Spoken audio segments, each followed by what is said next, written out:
अस्सलाम वालेकुम।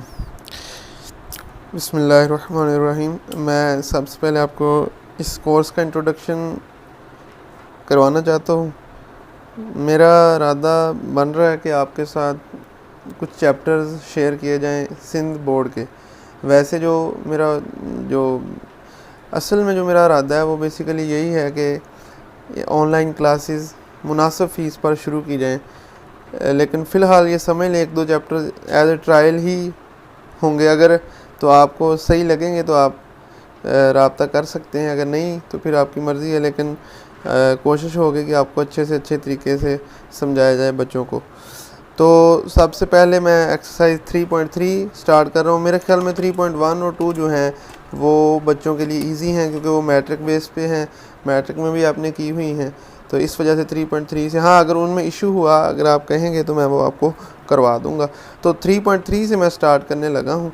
तो 3.3 के लिए सबसे पहले जो पहला सवाल है वहाँ पे हमने क्यूब रूट्स कैसे फाइंड करने हैं किसी भी नंबर के, वो उस पे मुश्तमिल है। तो बच्चों पहले देखेंगे स्क्वायर रूट क्या होता है किसी नंबर का। बेसिकली किसी नंबर का स्क्वायर रूट फाइंड करने का मेथड ये होता है कि आप उसके ऊपर रेडिकल का साइन लगाएं, और या रेडिकल का साइन मीन क्या होता है कि उसकी पावर क्या होती है 1/2 होती है। ये हमें पता है, आगे हमें पता है कैसे सॉल्व करते हैं, आप छोटी क्लासों में पढ़ के आए हैं। इसी तरह क्यूब रूट के लिए रेडिकल का साइन लगाएं और उसका जो इंडेक्स, इसको इंडेक्स बोलते हैं, वो 3 होता है, लेकिन इसको पावर नोटेशन में लिखेंगे तो कितना आ जाएगा 25 की 1/3। यानी क्यूब रूट के लिए किसी नंबर का क्यूब रूट हो तो उसकी पावर लेना हो, उसकी पावर 1/3 लेते हैं, और अगर किसी नंबर का स्क्वायर रूट लेना हो तो उसकी पावर हम क्या लिखते हैं 1/2 लिखते हैं। अब हम देखते हैं किस तरह किसी नंबर का क्यूब रूट फाइंड किया जाता है। जैसे क्यूब रूट को एक तो सिंपल मेथड जो हम छोटी क्लासों में हमें पढ़ाया जाता है कि किसी नंबर का क्यूब रूट लेना हो तो उसकी पावर 1/3 लें, उस नंबर की फैक्टराइजेशन करें, तजज़ी करें। यानी 27 की तजज़ी हमने की तो क्या आया 3 × 3 × 3, तो 1/3 उसकी हमने लिया क्यूब रूट फाइंड करने के लिए पावर, तो ये अंदर ब्रैकेट में 3 की पावर 3 हो जाएगा 1/3। तो 27 का क्यूब रूट कितना आ गया 3।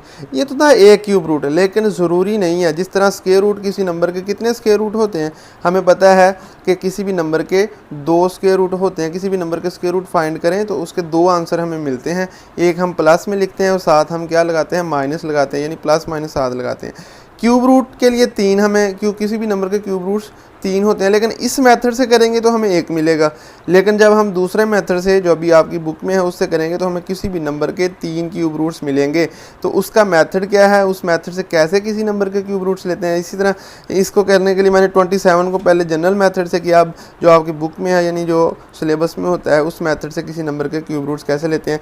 तो जिस नंबर के क्यूब रूट्स लेने हैं उसको x के बराबर लिख लें, यानी हमने उसको उस नंबर को x के बराबर लिख लें और उसकी पावर 1/3 ले लें, या इस तरह इसको समझ लें कि 27 का जो भी क्यूब रूट है वो x के बराबर है।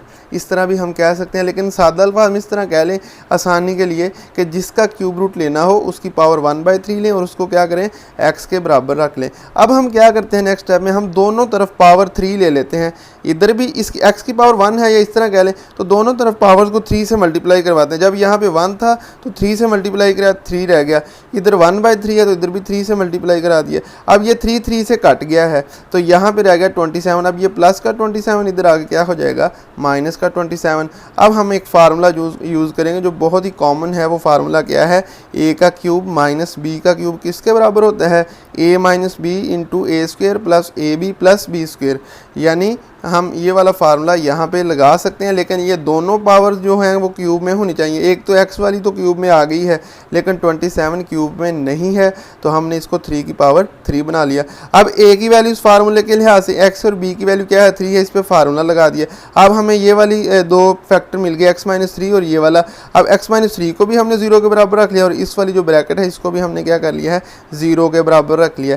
अब बच्चों हम क्या करते हैं, यहाँ से तो सीधा सीधा हमें x का आंसर मिल गया, यानी ये हमें पहला क्यूब रूट मिल गया 27 का, जो हमें वैसे भी पता था, हमने इस मेथड से किया था तो 3 था, लेकिन मजीद अभी हम 2 मिले, हमें अब 2 मिलेंगे। ये वाला जो है इस वाले फैक्टर को जब 0 रखा तो हम देख रहे हैं कि ये क्वाड्रेटिक इक्वेशन है।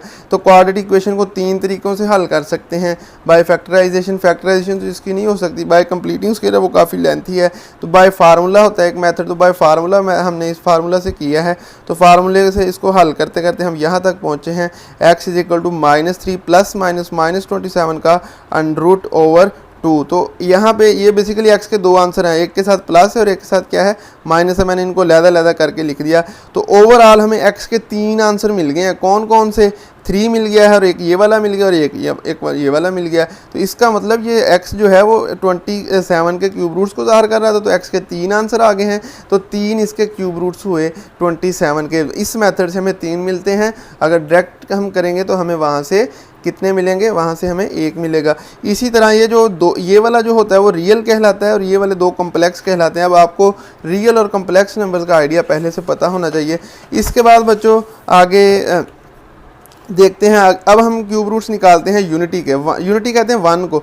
तो 1 के हम क्यूब रूट्स निकालेंगे। कैसे निकालेंगे? मैंने आपको अभी मेथड बताया कि जिसके क्यूब रूट्स निकालने हैं उसको x के बराबर रखें और उधर इसकी दूसरी तरफ साइड पे उस नंबर की पावर ले लें 1/3। अब हमने यहाँ पे कितनी पावर ली है आप देख रहे हैं 1/3। अब दोनों तरफ 3 पावर ले लें क्योंकि ये 3 हमने कैंसिल करना होता है बटे वाला। तो इधर 1 रहेगा, प्लस का 1 इधर ले जाएँ, माइनस का 1। अब इस 1 को हम क्या लिख सकते हैं? 1 की 3 लिख सकते हैं या नहीं? बिल्कुल लिख सकते हैं। तो x की 3 माइनस 1 की 3 इज इक्वल टू क्या हो जाएगा? 0 हो जाएगा। तो अब यहाँ पे हम ये a cube minus B cube वाला फार्मूला इस्तेमाल करेंगे। ये किसके बराबर होता है? a minus B into A square plus A B plus B square. तो यहाँ पे a की वैल्यू x और b की 1 है तो यहाँ पे हमने अप्लाई कर दिया। तो हमें यहाँ पे 2 फैक्टर मिले, एक ये मिले, इसको भी 0 के बराबर रखा है, ये मिला, इसको भी 0 के बराबर। अब यहाँ से हमें x का आंसर 1 मिल जाएगा इधर वाली साइड से। अब इधर देख लें इस पे दोबारा फार्मूला लगेगा क्योंकि इसकी फैक्टराइजेशन नहीं होनी। हम देख रहे हैं इसके हमारे पास 2 आंसर आ गए हैं। एक -1 प्लस माइनस -3/2, यानी इसको मैंने प्लस वाला अलहदा लिख दिया और माइनस वाला क्या लिख दिया है? अलहदा लिख दिया। आपको पता है कि किसी नंबर को जज़र में अगर किसी नंबर अगर किसी जज़र वाली रकम के अंदर माइनस का साइन आ जाए तो वो एक कम्प्लेक्स नंबर बन जाता है। अब इसको हमने कैसे हैंडल करना है? इसका तरीकाकार ये होता है कि आप इस -3 को आप ऐसे लिख सकते हैं -1 और 3 लिख सकते हैं और इसके ऊपर क्या लगा सकते हैं? अंडरूट लगा सकते हैं। अब हम क्या करते हैं हमें इन दोनों के अंडरूट लहदा करते हैं। इसका लहदा कर देते हैं, इसका लहदा करते हैं। हमें एक फार्मूले का पता होगा, हम कम्प्लेक्स वाले चैप्टर में करके हैं कि -1 का अंडरूट किसके बराबर होता है? एओटा के बराबर होता है। तो इसकी जगह पे मैं क्या लगा सकता हूँ? एओटा लगा सकता हूँ। तो √3। तो ये क्या रह गया ओवरऑल? √3 और एओटा को इधर लिख लें, यानी -3 का √3 साथ क्या आ जाएगा? एओटा। अब सादा अल्फाज में आप देख लें कि इस चीज़ को, अब ये सारे स्टेप हर सवाल में हम नहीं करेंगे, ये वाले सारे स्टेप हम डायरेक्ट किया करेंगे। ये माइनस ख़त्म कर दिया करेंगे जज़र के अंदर और साथ क्या लगा देंगे? एओटा लगा देंगे। जैसे इसकी एग्जांपल के लिए -5 का अंडरूट है तो हम क्या लिख सकते हैं? 5 का अंडरूट लिख दें और साथ क्या लगा दें? Aorta shortcut. ये सारे स्टेप करने की ज़रूरत नहीं है। इसी तरह यहाँ पे भी मैंने यही किया, आप देख लें -3 का अंडरूट ख़त्म किया, √3 एओटा/2। इधर भी यही किया, -√3 और माइनस ख़त्म कर दिया 3 एओटा/2। अब हम क्या करते हैं? इस सारी वैल्यू को, ये वाली सारी वैल्यू को हम ओमेगा का नाम दे देते हैं। W नहीं है, ये ओमेगा है। और इस वाली को ओमेगा स्केयर का नाम देते हैं। हमने अपने पास ही दिया है, लेकिन इसकी भी एक लॉजिक है कि इसको ओमेगा का क्यों दिया है या इसको ओमेगा स्केयर का ही क्यों दिया है। हाँ, इस तरह हो सकता था, हम इसको ओमेगा कह सकते थे, इसको ओमेगा स्केयर। ये याद रखें, किसी एक को मेगा कहना होता है, दूसरी को मेगा स्केयर। अब हमारे पास 3 क्यूब रूट्स ऑफ यूनिटी के 3 क्यूब रूट्स आ गए। कौन कौन से?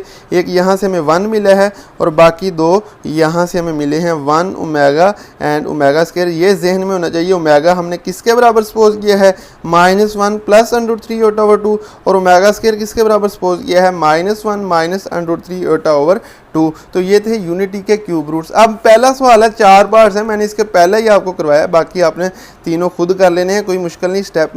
इसके जो स्टेप्स हैं और मेथड है मैंने आपको करवा दिया। तो पहला -64 का है, तो किसका? तो 64 की पावर -1/3 लेंगे और उसको x के बराबर लिखेंगे। ठीक है, तो दोनों तरफ पावर 3 ले लें, इधर भी 3 लें। इधर जब 3 लेंगे ये 1/3 3 कट जाएगा। चले मैं यहाँ पे लिख देता हूँ। जब दोनों तरफ हम पावर 3 लेंगे, आप देखें यहाँ से देखें, यहाँ पे 3 आ जाएगा। तो -64 1/3 की पावर क्या ले लेंगे? 3। ये 3 से कट जाएगा तो हमारे पास x की 3 इधर रह जाएगा और इधर क्या रह जाएगा? -64। तो -64 को इधर ले जाए, प्लस का 64। तो 64 को हम क्या लिख सकते हैं? 4 की 3 लिख सकते हैं। अब इस पर फिर ये वाला फार्मूला लगाएंगे तो a की वैल्यू x आ जाएगी और b की वैल्यू कितनी आ जाएगी? 4 आ जाएगी। तो यहाँ पे फार्मूला लगाएं x+4, ये सारा फार्मूला लगा के अब यहाँ पे फिर हमें क्वाड्रेटिक इक्वेशन मिल गई है। तो इससे आगे हम इसको फिर मज़ीद हल करेंगे, आगे लगाते जाएंगे। तो हमें ये मिला -48 को हम क्या लिख सकते हैं? -16 × 3। अब 16 का अंडरूट क्या होता है? 4 होता है, इसका 3 का वैसे ही साथ लिख देंगे। अब इन दोनों में से कुछ कॉमन आ रहा है और इसी तरह इसको पहले एयोटा में लिख लेते हैं। एयोटा में अभी मैंने आपको बताया कैसे लिखते हैं, माइनस ख़त्म कर दें और एयोटा लगा दें, यहाँ पे अंडर रूट लगा दें और 2 लगा दें। अब क्या करेंगे, 4 कॉमन लिया, बाहर आ गया, पीछे क्या रह गया, यहाँ पे 1 बचा, प्लस माइनस वैसे ही आ गया और 4 बाहर चला गया था, अंडर रूट 3 होता। अब ये 4 और 2 आपस में कट रहे हैं, 2 1 2 2 2 4, तो यहाँ पे क्या रह गया, x is equal to 2 into 1 plus minus under root 3 Yotta.